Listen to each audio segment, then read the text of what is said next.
Welcome to another edition of Angel Nest, where real angel investors and entrepreneurs gather to tell the stories of their great businesses. I'm David Hemingway. I'm a 5-time founder and now an active angel investor. And my mission here is to talk about how investors collaborate with startups to build great companies. We don't make or recommend investments here, but we do try to help entrepreneurs and angels find the right partnerships. Today, we're talking about outer space and how to deploy all the satellites and gear our technology depends upon today. And our guest is Christopher Craddock. He's the CEO and co-founder of RocketStar. He and his team have been working to make fully reusable rockets feasible. And now, thanks in part to the advancements of 3D printing, RocketStar has invigorated the potential of a nearly 60-year-old concept in rocket design called the aero. We're also very pleased to be joined today by Robert Briskman. He's a founding member of NASA, a co-founder of Sirius Satellite Radio, and also worked on the Apollo program. And he's been an advisor to RocketStar from the very beginning. Gentlemen, welcome to the Angel Nest. Thanks for joining us. Thanks for having us here. Thank you for the invitation.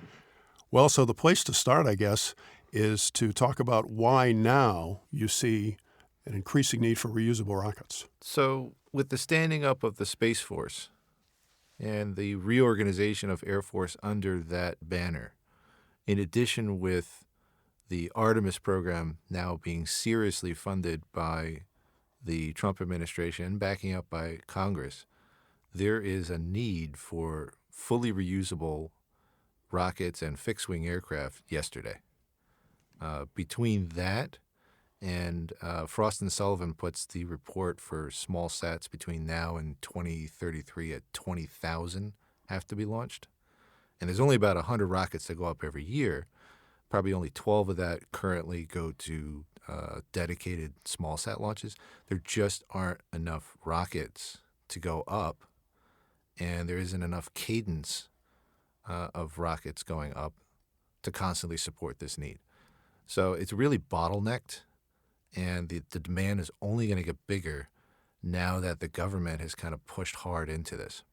And, you know, Rob, I even wonder if the average person realizes that every rocket's used only one time. I mean, in the age that everything is recycled, that seems very inefficient.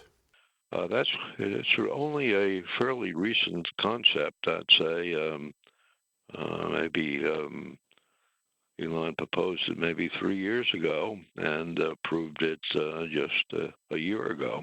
I think the first person that pushed for reuse was Elon Musk with his SpaceX rockets. And in fact, when he proposed it, there were a lot of people who doubted both his ability to do it and B, whether it would really turn out to be economically useful. And he has obviously proved both of those points, proved it, and he's gone on to not only reuse the rockets, but he has been catching the fairings as well, and we're trying to reuse those. So from the dawn of space, rockets were not reusable, and being reusable is very, very important now, as Chris said. But now you and Chris are focused on the aero. Can you tell us why that is the right solution?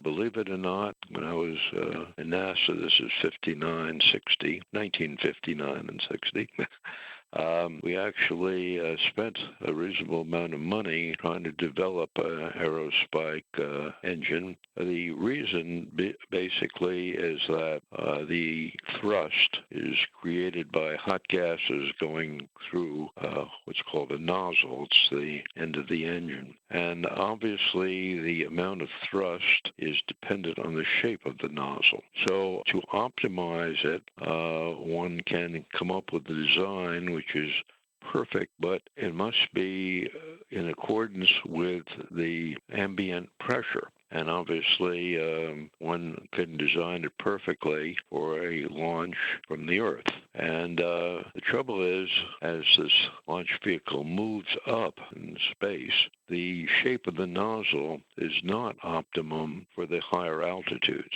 So one could, of course, make it optimum for the higher altitude operation, and then it won't be efficient at liftoff from the Earth. So the aerospike is a device which is inserted in the throat of that nozzle and is shaped so that it optimizes the thrust both at liftoff from the Earth and then while the rocket engine is firing in space. Hope that wasn't too complicated. I tried to make it simple. Chris, you want to simplify it for people?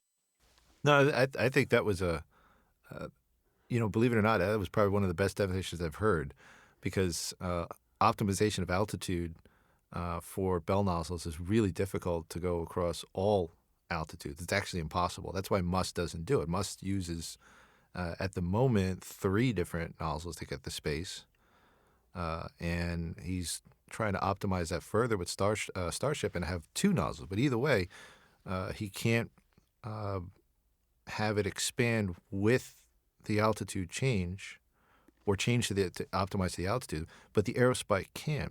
The aerospike is only bounded by one side, so it's open to the air, and it's optimized at all levels. It expands with the change in air pressure. So that is the reason why we pursued it, and that's the reason why we want to use it for our system, simply because we want aircraft-like access to space. We want to fly up, fly down, refuel, and fly up again. Make it simple. Make it easy. So, Chris, tell us about your IP. We are patent pending.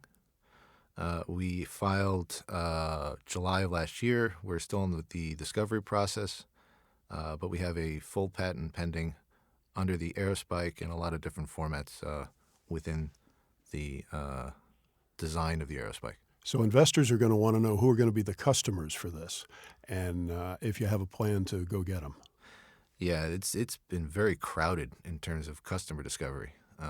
We have a lot of interest on the commercial side with individual satellite operators, such as like companies like ICEYE or Planet Labs or just universities. And then there's the satellite aggregators like Spaceflight, and Tricep's been a very interesting partner to discuss with, and a lot of the other ones, on top of the fact of constellations like OneWeb, we have literally putting out a satellite once a week or like every 3 days. And then, of course, there's the government. Right.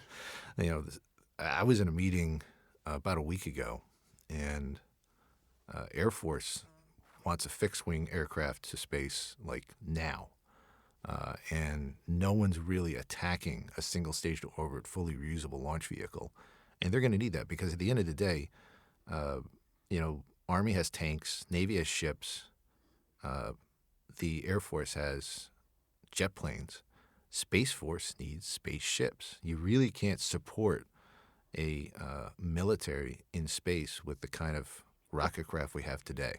You can kind of put up satellites and spy in the sky, but you can't put man-rated things up there right now. Mm-hmm. So between that, NASA getting back to the moon to stay, that's the difference between let's just go and do a camping trip like we did with Apollo. Nothing against Apollo. That was amazing, but that's really what it was. It was a camping trip. Now we're going back and staying. You need support. You need a way to constantly have a railroad to space, and you're going to need a robust method to get back and forth with no problem whatsoever. I was looking up arable land the other day. Mm-hmm. There's about 57 million square miles of land on the planet Earth. Mm-hmm. Only about 12 million of that is arable land that you can farm. Wow. Or live on, for that matter. Because you can say, well, I'm going to not live on the farmland, but you still need water. Right. Right. There's 14.9 million miles of land on the moon. Wow. Yeah. I had no idea. Yeah. So, and that's the moon. Mars, 56 million. Wow. There's a lot of opportunity. As long as you have a quick way to go back and forth. Right. So tell us what RocketStar's competitive advantage is going to be. We have the patent on the aerospike. So anybody who wants to try this, well, you got to pay us. It's very much akin to the problem that American flight ran into early on in American history, and that is the Wright brothers owned the patent on controlled flight. Mm-hmm. So when Glenn Curtis came in and said, hey, I want to do a much more powerful plane and this, that, and the other. And then he went to the Wright brothers. They're like, no. And ultimately, it was the U.S. government came in and said, hey, we're at war. We need planes. So stop squabbling and figure this out. But to answer your question, yeah, that we're going to have not only the advantage of the patent, but also the advantage of years of work to perfect this to the point that it's a flight-capable system. Aerospike, as we make it sound very simple because it's just, one different geometry than a bell nozzle. It's like if you take a cup and turn it upside down, that's a bell nozzle. You turn it right side up, then that's an aerospike, essentially. You run it down the side of the cup instead of inside it.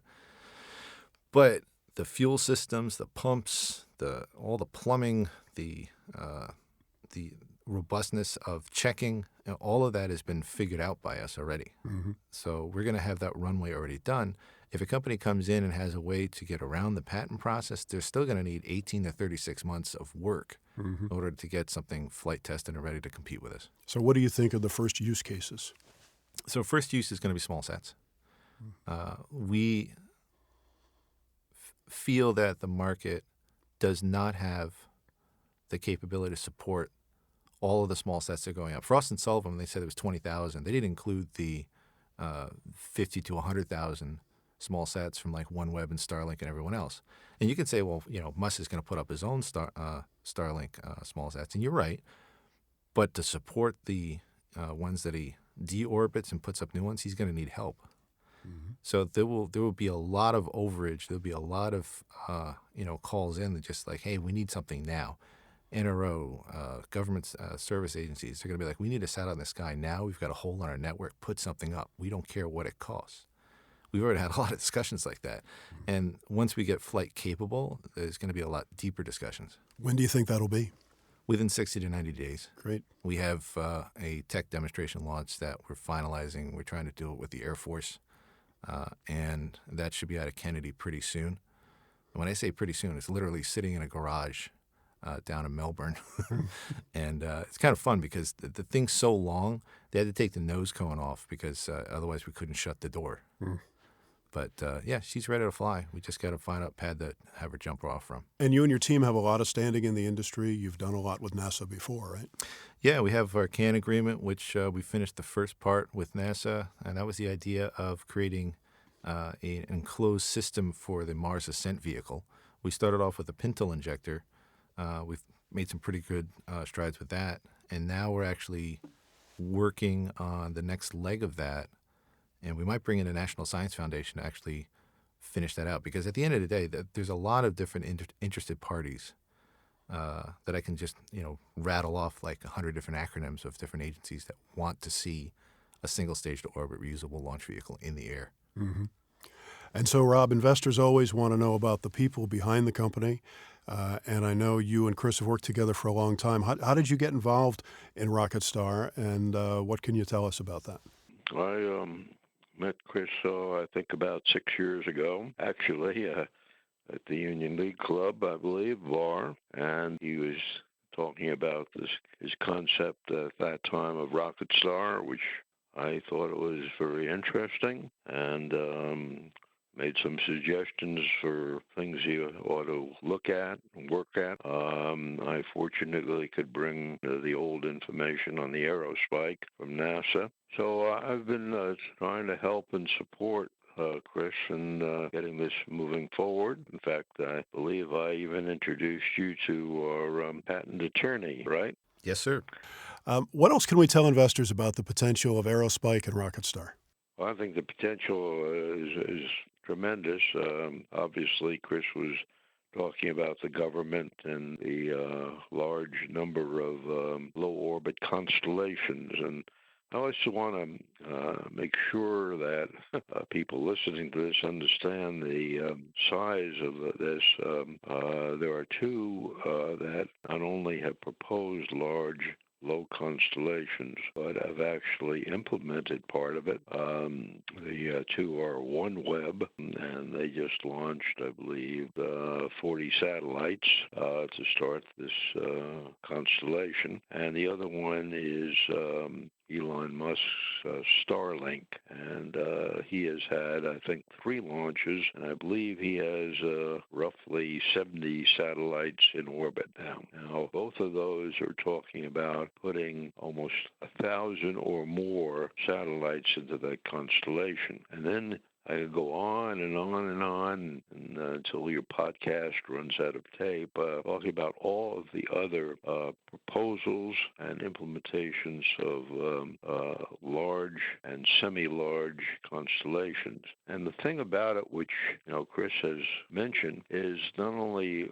do they all require launches to get those satellites up, but probably more importantly, they will require replacement satellites.